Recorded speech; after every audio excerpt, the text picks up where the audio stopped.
महाराज स्त्रियां क्या होती हैं, स्त्रियों में झूठ का साहस होता है। पहले लड़ाई करती हैं और जब तक पुरुष शांत रहता है तो खूब बल दिखाती हैं। पुरुष जब आता है क्रोध में तो भीगी बिल्ली बन करके भाग जाती है या चुप हो जाती है। इसलिए महाराज मैं तो यह कहता हूँ कि अभी वो साहस दिखा रही है।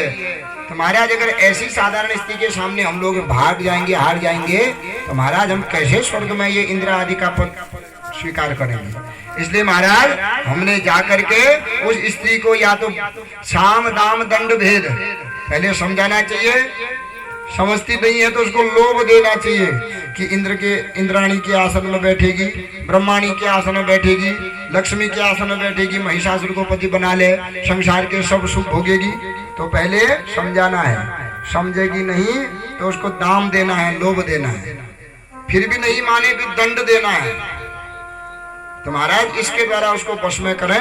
तो सभी मंत्री कहते हैं महाराज ये बात सही कह रही है, क्योंकि हम लोग ऐसी साधारण स्त्री से डर जाएंगे तो फिर इंद्र आदि देवता क्या कहेंगे। तो महिषासुर तो एक साधारण स्त्री से डर गया है, और ऐसे डर गए तो ये स्वर्ग से भी फिर अपने नरक में जाना पड़ेगा, अपने पाताल लोक में। इसलिए महाराज मैं तो कहता हूँ मानती नौर तो बाबा देख दी कि पालखान ना दिन करके कन्या वरयते रूपम, कन्या वर का रूप ही रूप देखती है, और माता वित्तम मतर देखती पालखान ना दिन करके। पिता श्रुतम, पिता देखता है कि वर कैसा आचरण वाला है, धार्मिक है कि नहीं है, कुल वाला है कि नहीं है, अच्छे घर का है कि नहीं है। तो पिता उसके कर्म को देखता है। माता घर बार देखती, मेरे चली ले जालो पालो न पालो। और भाई बहन की देखना कि अच्छा कुल वाल छी ने, कुल में भी होना चाहिए, हमारे जात बिरादरी छी। और जो बरिया दुना की देखना अरे खानखीन मिलम रही ने मिलम रे उनार ब्याह ब्याह दगाड़ मतलब ने बियोली दगाड़ मतलब ने बरा दगाड़ माया वहाँ गया, वहाँ खूब खवाया, खूब पिलाया, खान पीना को दगाड़ मिष्टान न मित्राज ना। अरे वहाँ खूब मिठाई मिली, खूब दारू मिली, खूब ऐसा हुआ। अरे को तो पार्टी कर रही थी चलो बरियात में किस खूब घी में हरिना दाल खवा दूँ, खूब घी में भात पका खवा दी। जब तक शराब नहीं पिवाना है वहाँ के सादर सत्कार ने भ्यो कौन एक जाग हम कदम नमान घिन गया ने अब बिरतीवाल भैया जने पढ़नी दो तो ठाकुर उनको गो दो। तो ठाकुर लोग तो ज्यादा ही मान समझिरा वाले होते ही हैं, अब तो बामन हो जाने ठाकुर। तो वहाँ गया उन ब्याह कैप्टन बोड़ा तो चल भी उन्होंने चलो। तो मैं नमान करने भैया हमारे गाँव दूजन पकुन ब्याह। अब उनार घर वाली भीतर बड़े घी लिया 3-4 किलो उल्ला बैठना भाई मन नमान कर कि गुरु दाल में हल दिया कि आए तो सालन बाद में ना करियो, खूब बढ़िया कहे दाल हाल खवा दिया आदि मारे। तो वो दी गए घी, बुढ़ाल के बुढ़ी भीतर के गए बुढ़ाल के गुरु तय में किसा अरे घी जा रही यहाँ लिया तो 600 रुपये घी हरियो तो खाओ नहीं, खूब तय में की मुट्ठी नूना जाल दी और खुर्शन डाल दी। तो को कच्ची मगा ऐसे में जा रहे तो घी की जाना नो खाना। तो ऐसा होता है समाज में ना नहीं। हाँ गुरु घी कट के खवा के जब तक शराब नहीं पिवा उन्होंने आनंद नहीं आ ना। तो तब कहते हैं कि कन्या वरयते रूपम। तो महिषासुर कहता है मैं तुमको एक कथा सुनाता हूँ कि कन्या ने अपने मन की करी और कैसे दुख पाया। इसलिए इतना सुंदर वर तेरे सामने आया है, देवताओं के द्वारा अवध्य हूँ मैं, मेरा वध देवता भी नहीं कर सकते, ऐसा वरदान मुझे प्राप्त है। तो क्या कथा है, सार्थक नहीं होता है। उसी प्रकार कन्या जब तक विवाह करने के बाद प्रथम बार रजो दर्शन नहीं करती तब तक वह धर्म कर्म के योग्य नहीं होती है, न पितरों के योग्य न देवताओं के योग्य, कोई भी जो है कर्म का भाग नहीं मिलता है उसको। इसलिए बेटी तुम्हारा धर्म है विवाह करो, और हमारी भी चिंता है कि तुम विवाह के योग्य हो गई हो, आज तुम्हारे अनुसार वर मिला है, तुम विवाह करो।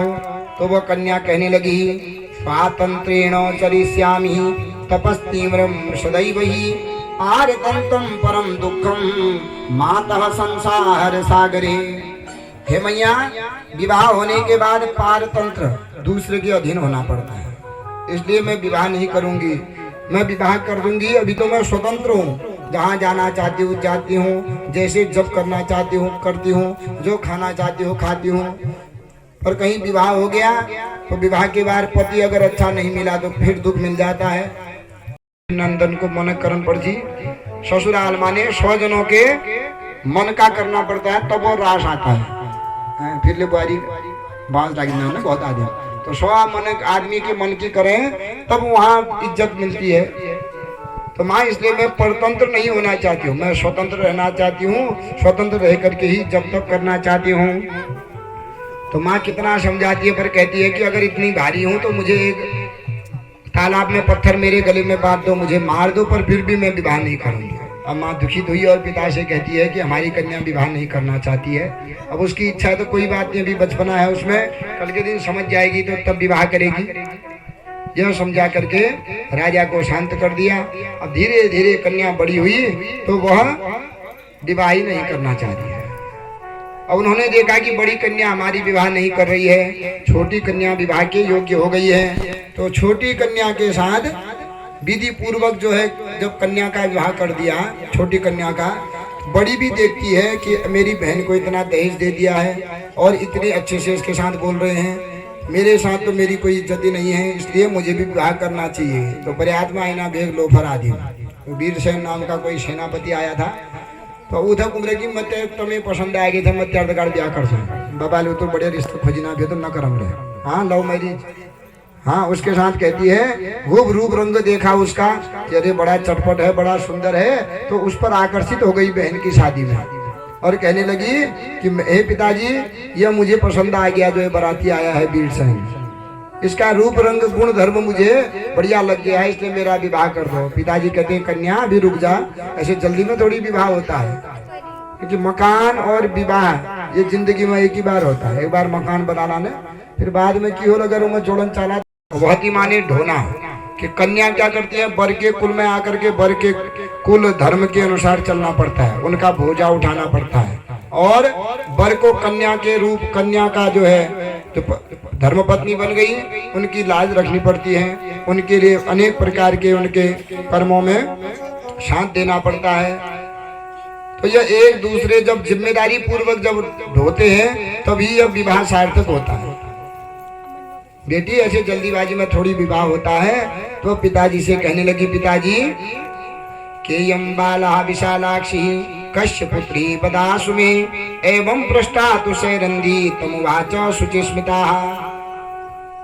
हे महाराज, मैं अगर आप नहीं करते हो तो अभी मैं उसके साथ जाकर के गंधर्व विधि से विवाह कर लूंगी, इसलिए मेरी बहन की शादी हो ही रही है, आपके लिए मैं वैसे भी बाहर हो रही हूँ, तो मेरा विवाह कर दे। हम न चाहते हुए भी पिताजी ने उस बड़ी कन्या मंदोदरी का भी अपनी पसंद से, कन्या की पसंद से विवाह कर दिया।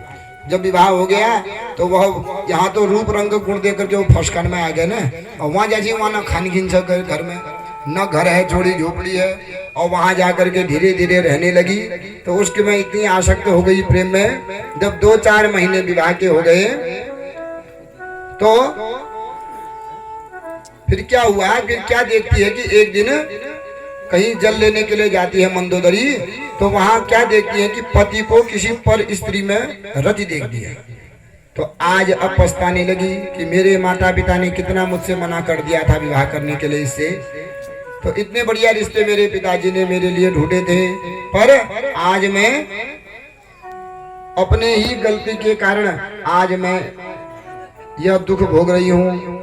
फिर नित्य प्रति देखती है कि अपना गम पी के रहती है, और नित्य प्रति देखती है कि वह नित्य पर स्त्रियों के रति है। तो इतना क्रोध आया कि अब तो मैं मरी जाऊंगी, मायके में जाऊंगी तो पिताजी लोग कहेंगे तूने अपने मन से शादी करी, तू अपने बार निपटा पा, और न मैं यही रह सकती हूँ क्योंकि यह मेरे लिए केवल यह मेरे रूप पर आसक्त था, अब इसकी इच्छा पूर्ति हो गई तो मेरे लिए बोलता भी नहीं है, और नई नई स्त्रियों पर ही आसक्त है। तो इस प्रकार इतनी क्रोधित हुई और कहने लगी कि अब न मैं मायके जा सकती हूँ, न मैं घर ही रह सकती हूँ। तो पति का त्याग करके वन में चले गई, और भरी जवानी में ब्रह्मचारिणी का रूप धर करके भगवती की जो है तपस्या करने लगी, और बार बार पछताने लगी, बार बार रोने लगी। तो महिषासुर कहता है, देवी उसने अपने मन से पसंद से शादी करी, जिसके कारण वह दुख को भोगी, इसलिए मैं तुमसे भी कहता हूँ कि इतना बढ़िया रिश्ता तुम्हारे लिए आया है और तुम फिर भी जो है मुझसे विवाह नहीं करना चाहती हो, तो कल के दिन उसी मंदोदरी के जैसे पछताओगी तुम। फिर पछताए क्या हो, तो जब चिड़िया चुग गई के, तो भगवती कहती है ये प्रसंग मुझे मत सुना, मेरी तो यही संकल्प है कि युद्ध में जो मुझसे जीतेगा मैं उसी के साथ विवाह करूंगी।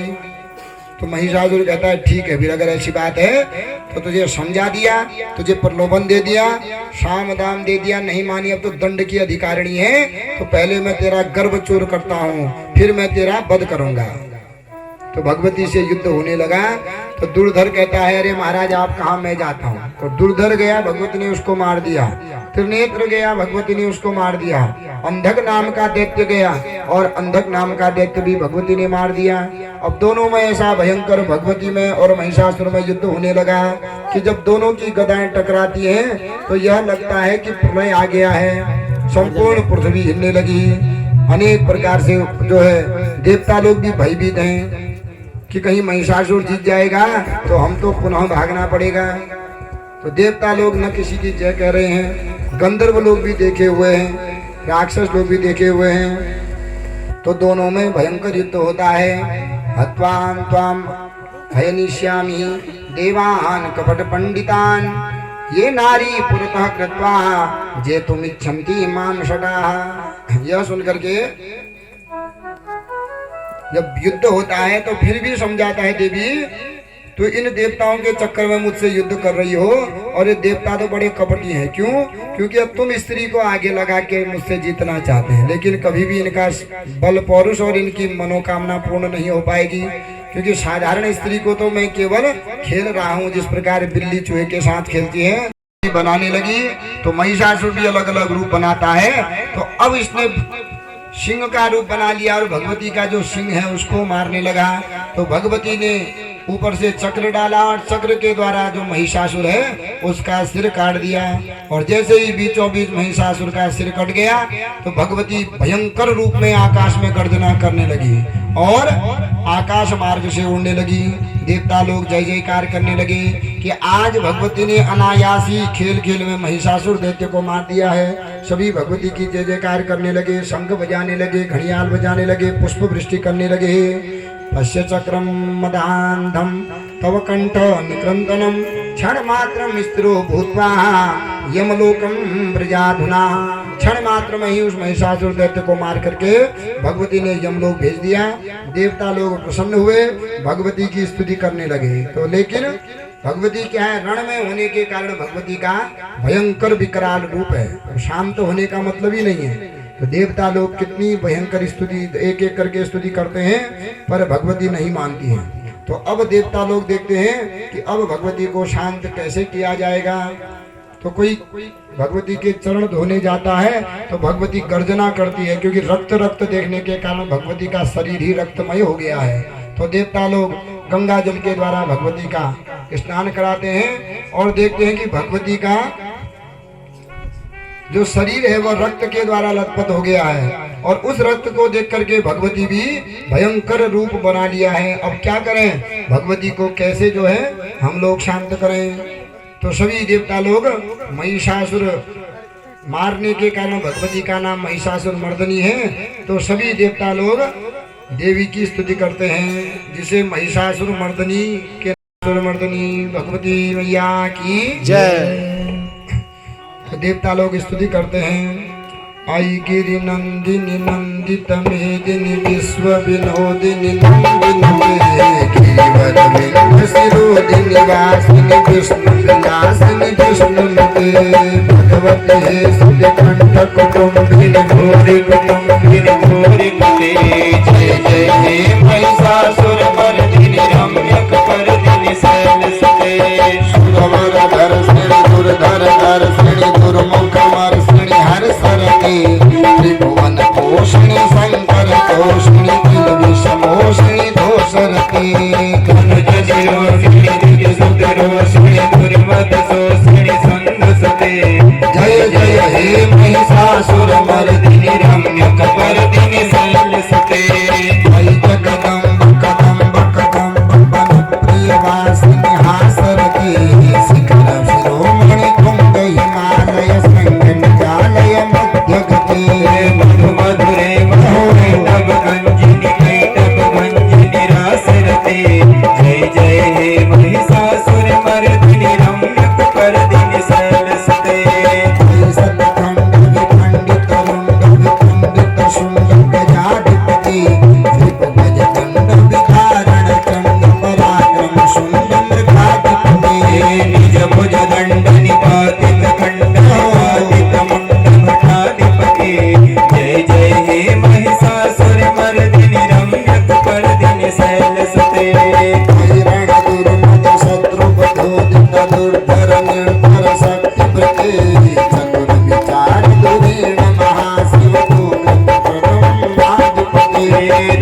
दुरे दुरासय दुर्मति दानव दूत कृतान्तमते। जय जय हे महिषासुर मर्दिनि रम्यक वर्धिनि शैलसुते। जय जय हे महिषासुर मर्दिनि रम्यक वर्धिनि शैलसुते। जय जय हे महिषासुर मर्दिनि रम्यक वर्धिनि शैलसुते। जय जय हे महिषासुर मर्दिनि रम्यक वर्धिनि शैलसुते। जय जय हे महिषासुर मर्दिनि रम्यक वर्धिनि शैलसुते। बड़ी ही लंबी स्तुति है। तब कहते हैं कि हे मैया, आज आपने हमारी रक्षा करने के लिए इस भयंकर महिषासुर का विमर्दन कर दिया है। तो महिषासुर को मारने के कारण भगवती भयंकर प्रचंड रूप में है। तो देवता भगवती की स्तुति करते हैं, तो इस स्तुति को सुन करके भगवती शांत रूप में आती है। देवताओं के द्वारा भगवती को स्नान किया जाता है, सुंदर ढंग से भगवती की आराधना करके। अब कहते हैं कि हे मैया, आज आपने हमारी लाज रख दी। हे माँ, अब हम अपने अपने स्थान के अधिकारी हो गए हैं। तो भगवती कहती हैं कि जब जब इस संसार में अधर्मियों की वृद्धि होती है, धर्म की हानि होती है, देवताओं को, ब्राह्मणों को, साधु संतों को और गायों को कष्ट मिलता है, तो मैं ही किसी न किसी रूप में प्रकट होती हूँ। पहले